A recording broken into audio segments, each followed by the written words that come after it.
আমরা তো শুরু থেকে জানিয়ে আসছিলাম যে ইলেকশন কমিশনের যথেষ্ট সক্ষমতার অভাব রয়েছে এবং আমাদের গণতন্ত্রের প্রথম শহীদ হয়েছে ওসমান হাদি এই আসনে। এবং শুধু ওসমান হাদি না, এখানে সাম্য হত্যাকাণ্ড হয়েছিল। আমরা এই 2 হত্যাকাণ্ডের বিচার চাই এবং আমার উপরে একটি গুরু দায়িত্ব পড়েছে শহীদ ওসমান হাদির যে পথ, সেই পথকে এই আসনে বাস্তবায়ন করা এবং পুরো বাংলাদেশে বাস্তবায়ন করা।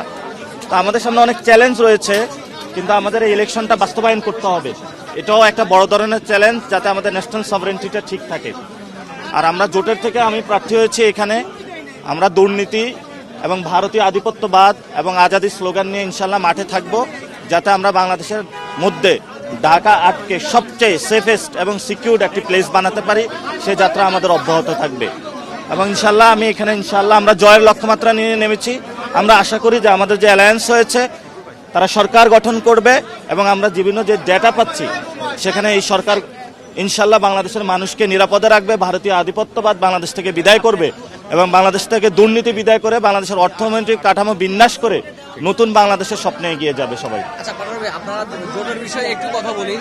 আপনাদের জোটটা নিয়ে ব্যাপকভাবে সারা দেশে আলোচনা হচ্ছে এবং বলা হচ্ছে যে আপনাদের ব্যাখ্যাটা কি, যে আদর্শিকভাবে যে আপনাদের যে অবস্থান সেটা তো ঠিক থাকবে, তারপরেও জামাতের সাথে অনেকে প্রতিক্রিয়া জানাচ্ছে আর কি ব্যাপারটা সার্বিকভাবে সেইখান থেকে। এবং ওসমান হাদির আসন থেকে আপনি দাঁড়ালেন এবং সেখান থেকে শুনছি যে তার ফ্যামিলিরও কেউ করতে পারেন নির্বাচন। আপনাদেরও চাওয়া হচ্ছে ওসমান হাদি হত্যার বিচার, তার যে বাংলাদেশের স্বপ্ন দেখছেন সেটা আপনারা সামনে থেকে নেতৃত্ব দিয়েছেন। সার্বিকভাবে আপনি কি মনে করেন যে এই যে আগে একটু ব্যাখ্যা করতেন যে একেবারে আদর্শিক অবস্থানের একটু দূরে গিয়ে আপনারা জোটটা করে ফেললেন? এটা আমাদের স্ট্র্যাটেজিক অ্যালায়েন্স,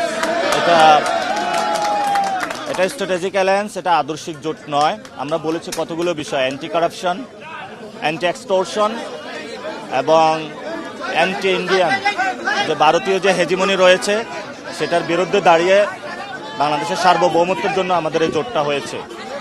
এবং ওসমান হাদির ভাইয়ের ফ্যামিলি ক্লিয়ার করেছেন এবং ইনকিলাব মঞ্চের ওনারাও ক্লিয়ার করেছেন, ওনাদের সাথেও কথা হচ্ছে।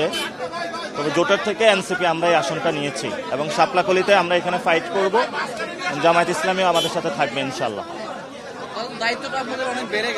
আমাদের অনেক এখানে আমাদের ওসমান হাদি ভাইয়ের দায়িত্ব যেমন রয়েছে, সাম্য ভাইয়ের দায়িত্ব রয়েছে, সবার দায়িত্বটা অনেক বেশি। এবং আমি কিন্তু ঢাকা 18 আসনে মোটামুটি সবকিছুই গুছিয়েছিলাম, কিন্তু রাজনৈতিকভাবে সবাই আমাকে এখানে পাঠিয়েছে এবং এটা ঢাকা 8 আসনটা বর্তমান যে পরিস্থিতি রয়েছে অনেক চ্যালেঞ্জিং জায়গা।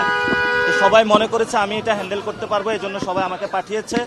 আপনাদের যদি দোয়া থাকে, সমর্থন থাকে এবং এই জোটের প্রার্থী আমি এখানে হয়েছি, আশা করি এখানে যে চ্যালেঞ্জগুলো আছে আমি মোকাবেলা করতে পারবো। গণ অভ্যুত্থানের পরে অনেক চ্যালেঞ্জ আমি মোকাবেলা করেছিলাম এবং এখানে ভারতীয় আধিপত্য এবং ভারতের অনেকগুলা এলিমেন্ট এখানে অ্যাক্টিভ আছে। আমরা আশা করি যে, যেমন আমি কিন্তু শহীদ হওয়ার তামান্না নিয়ে এখানে এসেছি এবং আমি আগেও বলেছি আমি মৃত্যুকে ভয় পাই না। তো এখানে অনেকে ভয় পেয়েছে, যার জন্য হলো তারা আসতে রাজি হয় নাই। আমি সর্বোপরি চ্যালেঞ্জ নিয়ে এখানে এসেছি, কারণ আমার কাছে বাংলাদেশটা হলো ফার্স্ট। যদি কখনো শহীদ হয়ে যায় বা মরে যায়, আপনাদের কাছে দাবি থাকবে আপনারা বাংলাদেশটাকে এগিয়ে নিয়ে যাবেন ইনশাল্লাহ।